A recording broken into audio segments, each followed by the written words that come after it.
Hello. Ayan.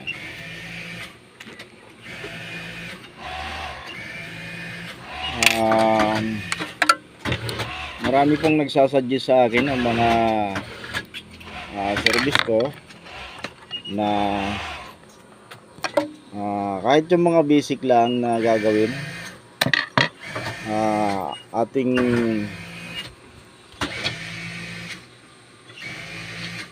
isama ko daw sa aking mga video, maituro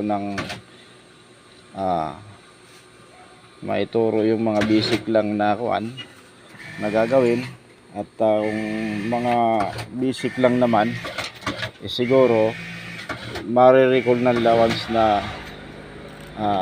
kasi kahit paulit-ulit yung turuan, kung minsan hindi nila matandaan. Ngayon, pagka may mapapanood sila mga video, siguro marirecall na nila kung paano gagawin. Ngayon.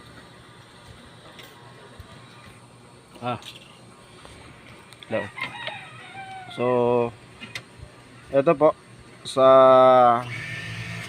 pagpalit po ng blade, ito luluwagan nyo lang muna ito yung sa lower blade, luwagan nyo ng konti, tapos tulak pa loob ng konti. Ayan, saka higpitan nyo po muna, and then saka nyo tatanggalin ng blade. Pero itong upper blade, mga boss, naka-steady po yan. Huwag nyo pong gagalawin ito, naka-steady yan. Kung papalitan nyo ang baba taas na blade, ito muna, yan, ito muna, lower blade, palit.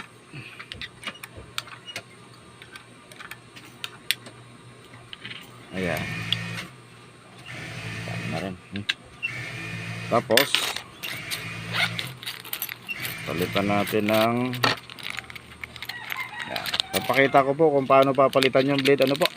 At minsan kahit mga simpleng ano lang, hindi nila makuha.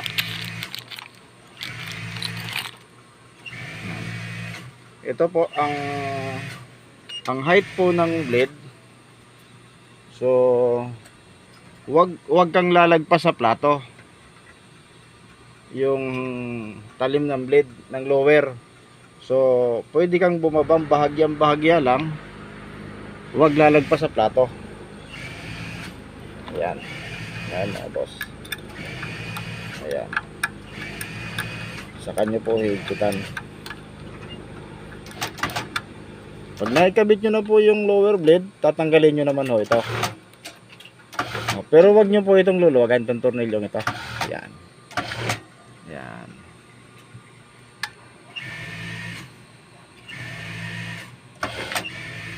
Ayan, saka nyo po ikakabit yung upper blade. Siguraduhin nyo pong malinis para lapat yung blade. Ayan, ganyan po ako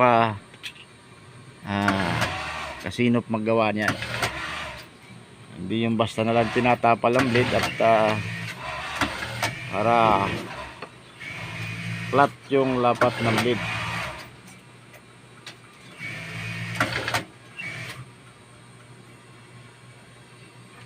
Yan. Okay. Saka nyo po hihigpitan. Ayan po. Katapos, iangat yung bahagya, ganyan. Angat lang ng bahagya, saka nyo luluwagan ito ulit. Pero ito, wag nyo gagalawin. Naka-steady lang itong upper blade. Luluwagan nyo ng bahagya, ganyan. Tulak nyo ng kamay konti lang yung daliri. Saka nyo higpitan. Ito lang. Ito nga, masyadong ano.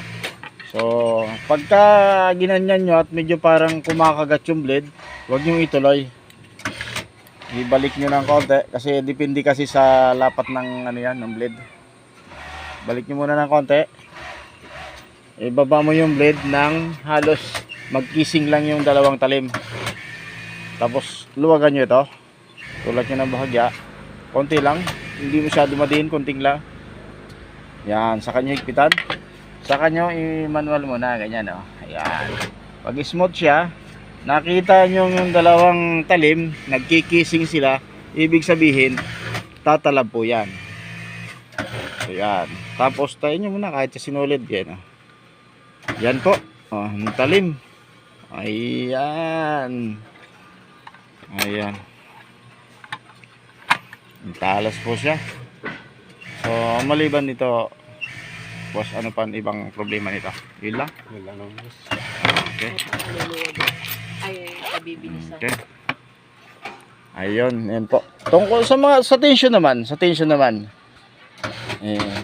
meron tayong mga yan. Of course, tama yung sulot, no? Tapos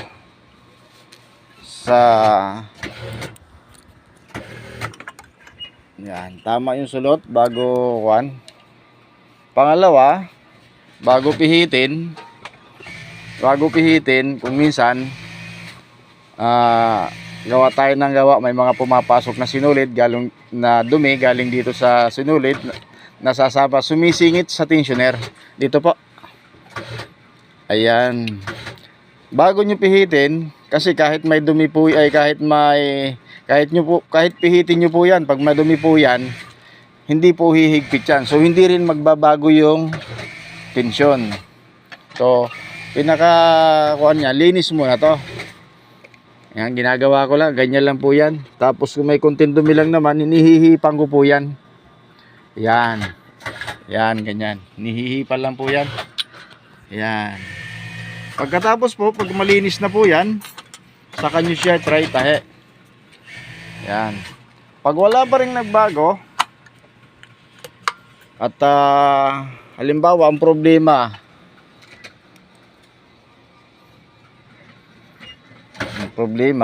is ito ang problema.